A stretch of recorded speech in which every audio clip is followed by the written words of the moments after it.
No sé a ti, pero a mí a veces me da la sensación de que construir infraestructura en la nube es como jugar al Jenga a las 3 de la mañana, Sí, con una alerta de PagerDuty sonando de fondo y claro, sabiendo que si quitas el bloque equivocado no solo se cae la torre, se cae tu fin de semana entero. has dado totalmente en el clavo con esa analogía. La idea de hoy es justo esa, ver cómo pasar de ese Jenga tan precario a, no sé, construir un rascacielos con cimientos de verdad. Uno donde una pieza puede fallar y a nadie, sobre todo al cliente, le importa lo más mínimo. Exacto. Hoy vamos a destripar, con cariño eso sí, un artículo del blog Nivel Epsilon que va sobre esto, sobre construir infraestructuras resilientes en AWS. Y el objetivo, a ver, no es evitar que las cosas se rompan. Porque se van a romper. Se van a romper. El objetivo es diseñar sistemas donde un fallo sea un evento interno, un dato más en un dashboard, y no un titular en Twitter.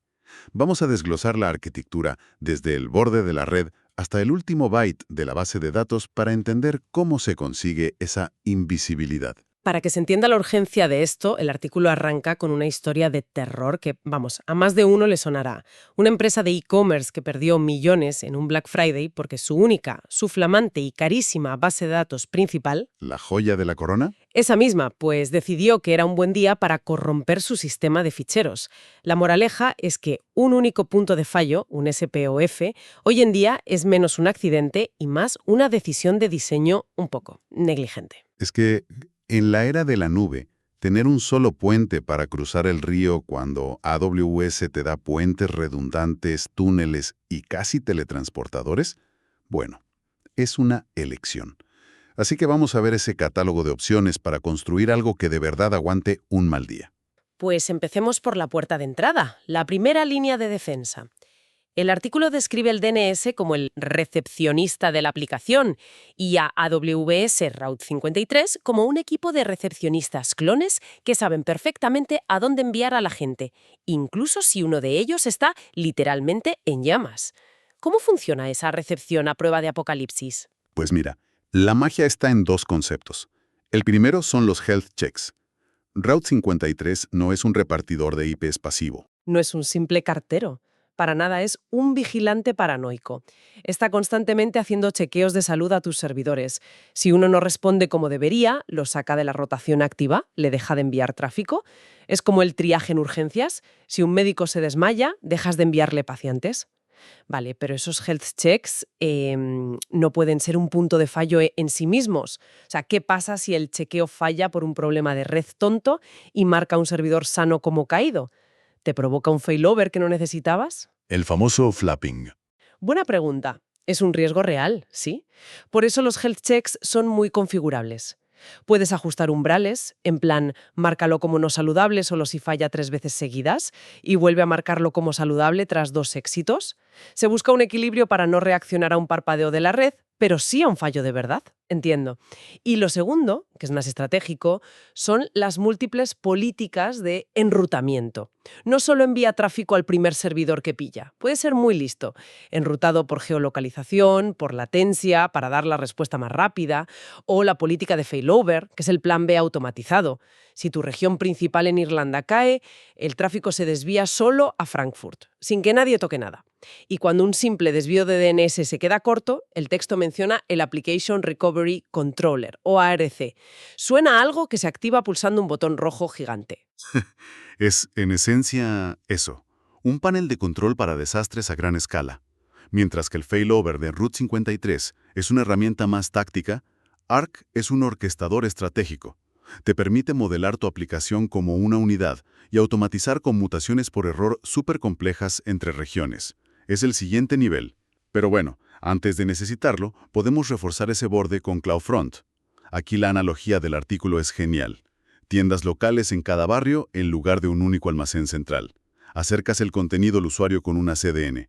Y en la puerta de cada tienda pones a AWS Shield y a WAF como porteros de discoteca. Es una imagen muy precisa.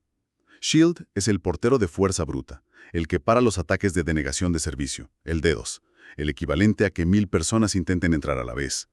WAF, el Web Application Firewall, es el portero más sutil, el que opera en capa 7. El que mira la lista. Exacto, el que mira la lista, comprueba las identificaciones y no deja pasar a nadie que intente colar una navaja. como una inyección SQL o un cross-site scripting en la petición. Bien, tenemos una frontera segura y el tráfico bueno ya ha entrado.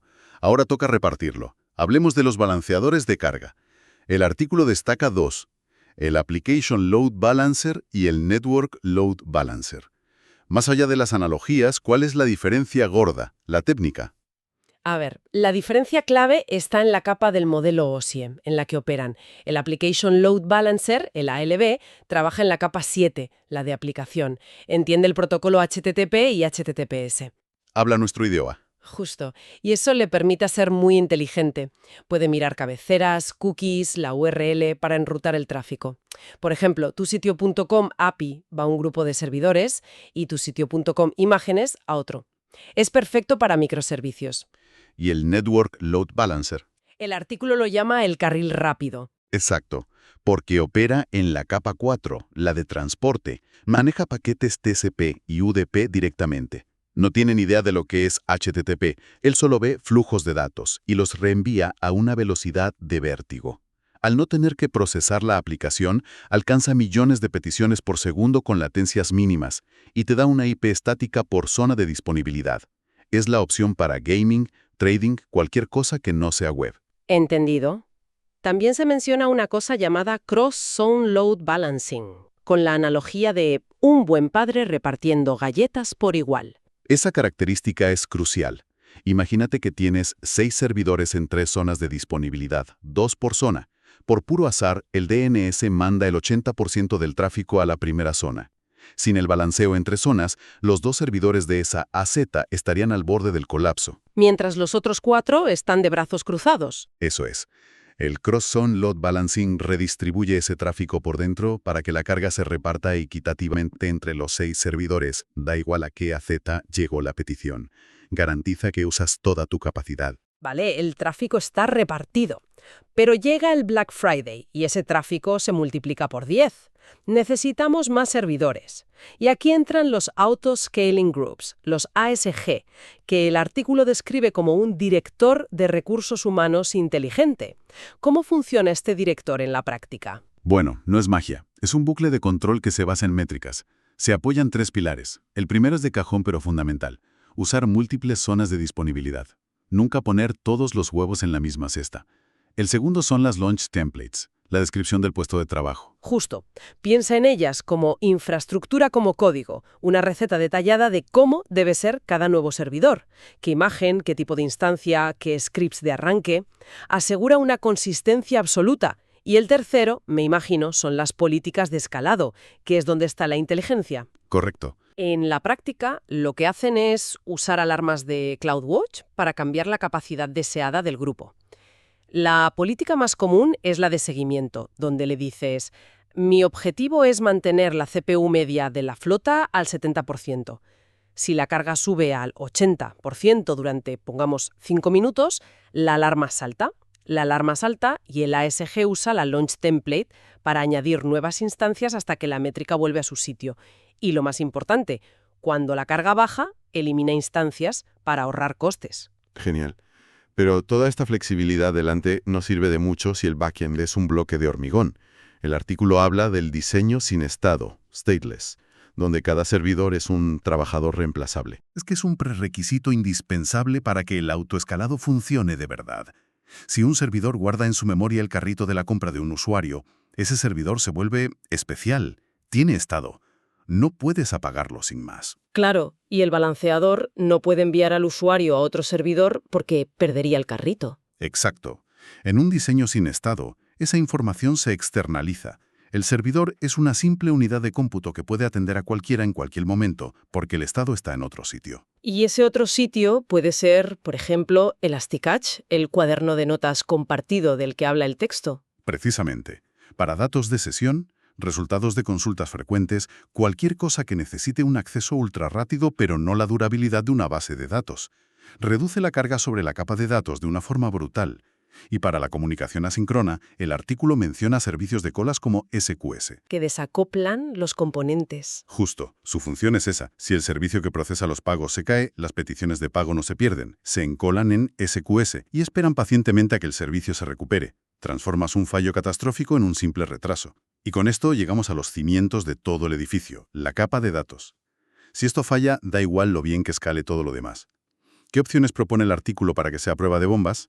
Destaca 3 con distintos niveles de resiliencia y, bueno, de coste. La base es RDS Multi-AC. Tu base de datos tiene un clon en espera, sincronizado síncronamente en otra zona de disponibilidad.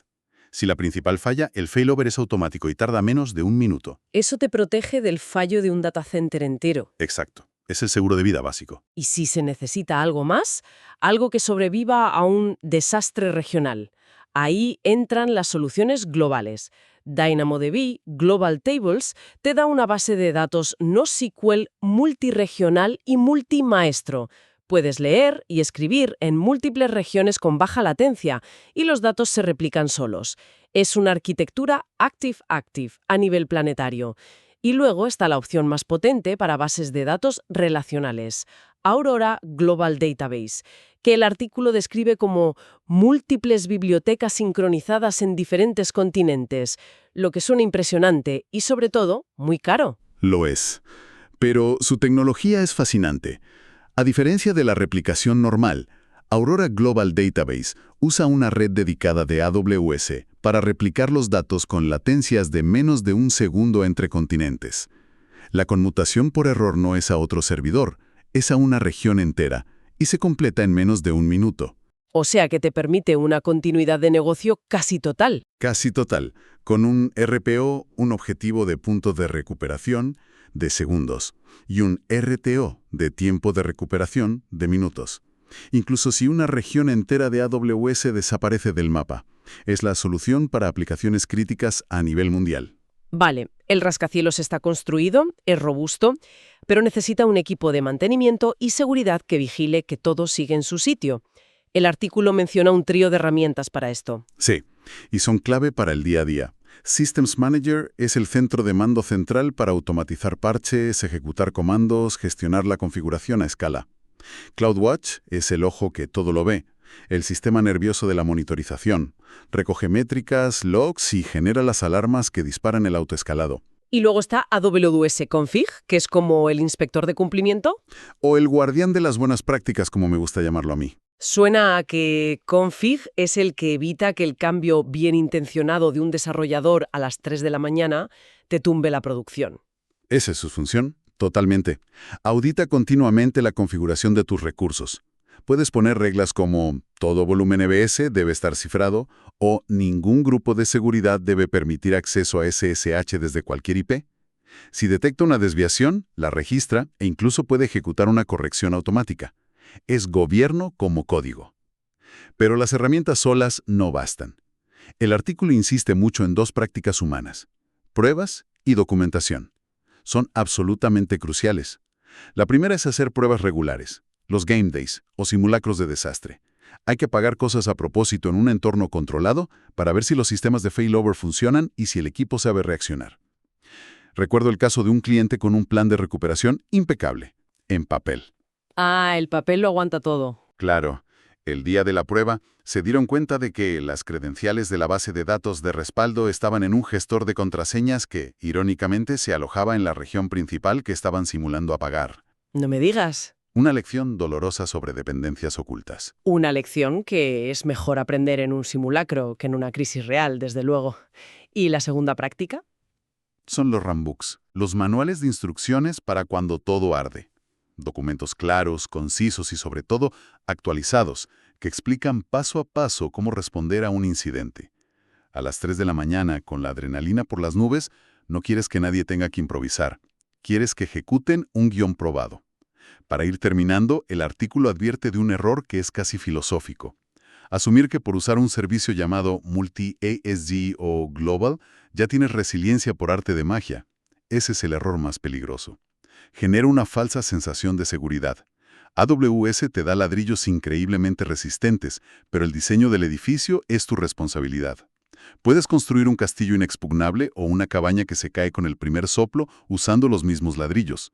La resiliencia está en la arquitectura, no en los servicios sueltos. En resumen, que construir una infraestructura resiliente es menos una cuestión de comprar las herramientas adecuadas y más una disciplina de diseño, una mentalidad de preguntarse todo el rato ¿Y qué pasa si esto falla? Eso es. El objetivo final no es tener 0 fallos, sino que esos fallos sean irrelevantes para quien usa el servicio. Exacto. El mejor sistema de alta disponibilidad es el que hace que el tiempo de inactividad sea una anécdota para el equipo de ingeniería y completamente invisible para el resto del mundo. La resiliencia no es un producto, es una práctica. Para quienes quieran ver los diagramas de arquitectura, los comandos exactos o la teoría sin nuestras divagaciones, el artículo completo y original está en el blog. El enlace directo a nivelepsilon.com está en la descripción de este análisis. Ahí está la versión seria y por escrito. Como reflexión final, el artículo menciona a AWS Config como el inspector que asegura que las reglas se cumplen. Y esto plantea una pregunta interesante. Si tu infraestructura se extiende por múltiples regiones en todo el mundo, con equipos de desarrollo en diferentes continentes, ¿cómo aseguras la coherencia de esas reglas a escala planetaria sin que la gestión de la gobernanza se convierta en una pesadilla burocrática que al final ahogue la innovación? Es el siguiente gran desafío cuando operas a una escala verdaderamente global.